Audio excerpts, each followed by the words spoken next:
सोहान ने लिनशाओ से अपना हाथ दूर लिया कि मुझे अकेला छोड़ दो, मुझे अभी ये बिना मतलब का रिश्ता नहीं चाहिए। तो लिनशाओ चिल्लाता है कि तुम अभी ऐसा क्यों कर रहे हो, मैंने कितना कुछ किया फिर भी तुम मुझे एक मौका क्यों नहीं दे रहे हो। सोहान, क्या तुम मुझे अपने पास वापस नहीं आने देना चाहते?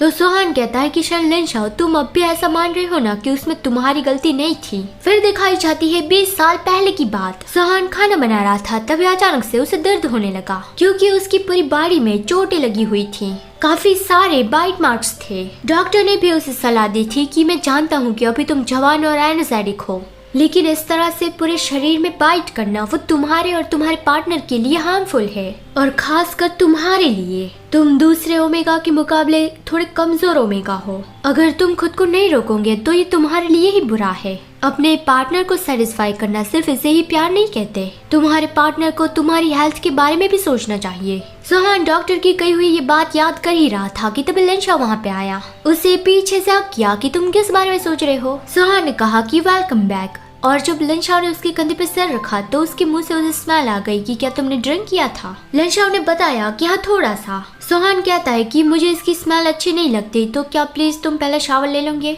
और डिनर अभी रेडी होने वाला है। वो ये बोल ही रहा था कि तभी लिनशाओ उसे डीपली किस करने नहीं रुका।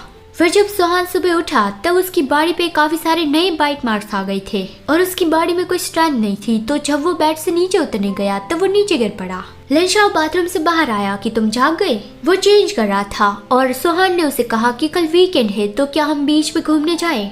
लेकिन लिनशाओ ने कहा कि कल मेरी काफी सारे फॉरेन इन्वेस्टर के साथ अपॉइंटमेंट है तो मेरे पास टाइम नहीं है। मुझे तो लगा था कि तुम बहुत ज्यादा थक गए होंगे, तो फिर जब तक मैं यहाँ पे नहीं रहता तुम थोड़ा आराम क्यों निकल लेते। सोहान ने कहा कि लेकिन मैं तुम्हारे साथ रहना चाहता हूँ। मैंने कहा था कि मैं सारी जिम्मेदारी उठाऊंगा, लेकिन मैं सिर्फ तुम्हारा बेड पार्टनर नहीं बनना चाहता, मैं तुम्हारा लाइफ पार्टनर बनना चाहता हूँ। शायद मैं मेरी ओर से कुछ ज्यादा ही ऑफर कर रहा हूँ, लेकिन मुझे तुमसे कुछ रिस्पॉन्स भी चाहिए। क्या तुम बस थोड़ा सा वक्त निकाल के मेरे साथ नहीं रह सकते? ये सुन के लिनशाओ उसके पास आया, उसके फेस पर कर्ज करने लगा और कहा कि मुझे लगा था कि हम दोनों ने इस बात पे सहमति दी थी। हमने यही तय किया था ना कि तुम ही सारी जिम्मेदारी उठाओगे और मैं जो करना चाहूँ वो कर सकता हूँ। फिर वो जाने लगा कि थोड़ा आराम कर लेना, आज रात में नहीं आने वाला।